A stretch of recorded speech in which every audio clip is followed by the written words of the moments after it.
Boxing King Media in association with Boxro. The hair's looking great, Mr. Jeff Powell from the Daily Mail. Here, you've obviously seen a lot of big fights in your time. Tottenham Hotspur Stadium. How excited are you for the fight now that we're in fight week? Any event of this magnitude, in terms of the public turnout as well as the chief character involved, is exciting. There's been criticism of Derek Chisora as the opponent, but I mean Tyson could sell out Yankee Stadium. He could sell out every Olympic stadium in the world if he was fighting me.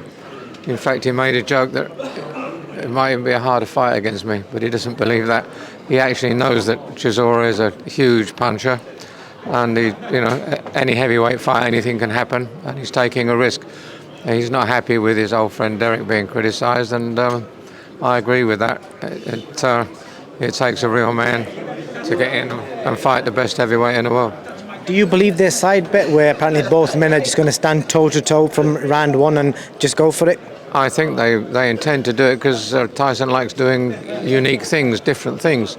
Whether the referee will allow them is another matter.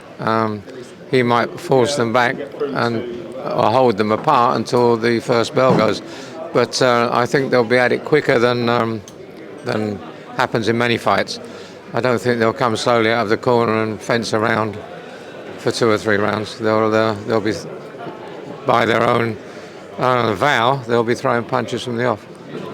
What kind of statement do you think this is from Frank Warren as a promoter to put on 2 huge stadium shows in space of 12 months?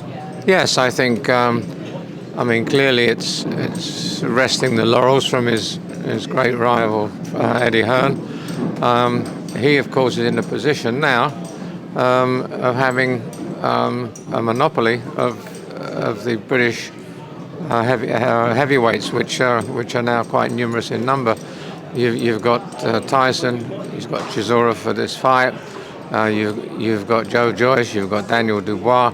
The heavyweight scene is now firmly with Frank Warren, which will rankle with Eddie Hearn, and hopefully competition is good for the sport.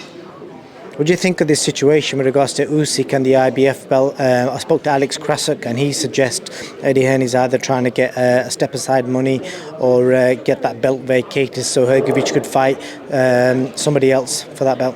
Well, the IBF are misbehaving here.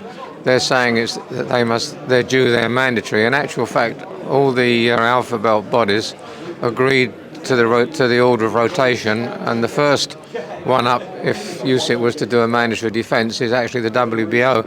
I think with the help of the IBF, perhaps Eddie might be trying to sort of muddy the waters, perhaps looking on a little enviously at big stadium fights, which he's not doing.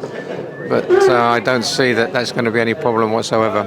I think if it came to any kind of serious conversation, perhaps involving lawyers, the IBF would not be in a position to enforce the mandatory in preference to a fight for the undisputed world championship. So from your experience, do you think if it is Usyk next, the IBF will kind of step back and say, right, let this fight happen and we'll sort it out after?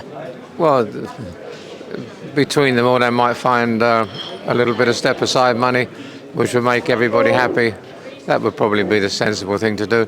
But then the IBF would not be next, for assuming Fury wins and he's got all the belts. The first mandatory would not be the IBF. So I don't quite see where they're going with this. I just want to quickly speak to you about another evolving situation. I spoke to Maurizio Solomon, and he suggests Conor Benn's hearing is going to be the early part of next week, and he feels that it will be concluded. The whole matter will conclude by December. From what you know, I know you knew a lot of the information as it was breaking. Do you think that's realistic? I think they're treading water. I think they're on delaying tactics with it all. I think they want to find one way to wriggle out for somebody to sanction a fight for him.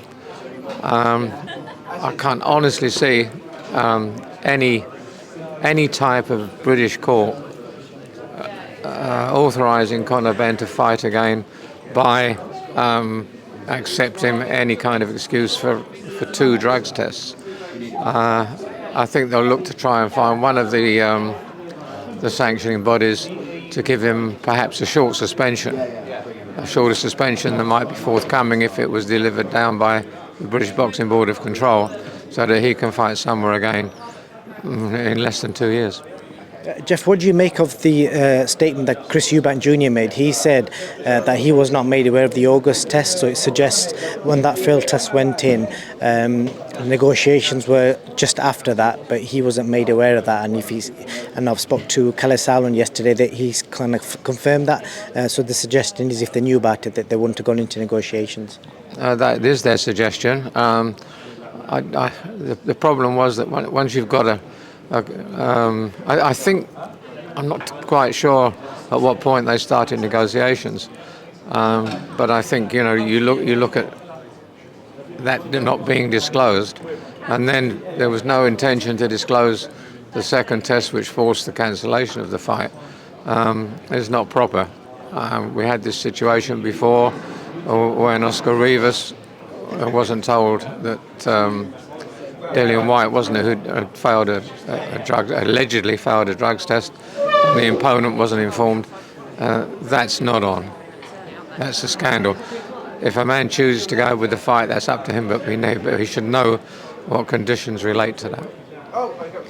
And just British boxing, obviously the year's coming to an end. Is there anything particular that Mr. Jeff Powell is looking forward to next year, apart from Fury Usyk?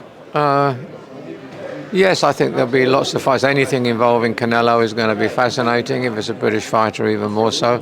Although I'm not too sure that will happen. I'm looking forward very much to see Beterbiev in action again. He now looks to be the most dangerous man on the planet, and I give great credit to Anthony Yarde for being prepared to take him on.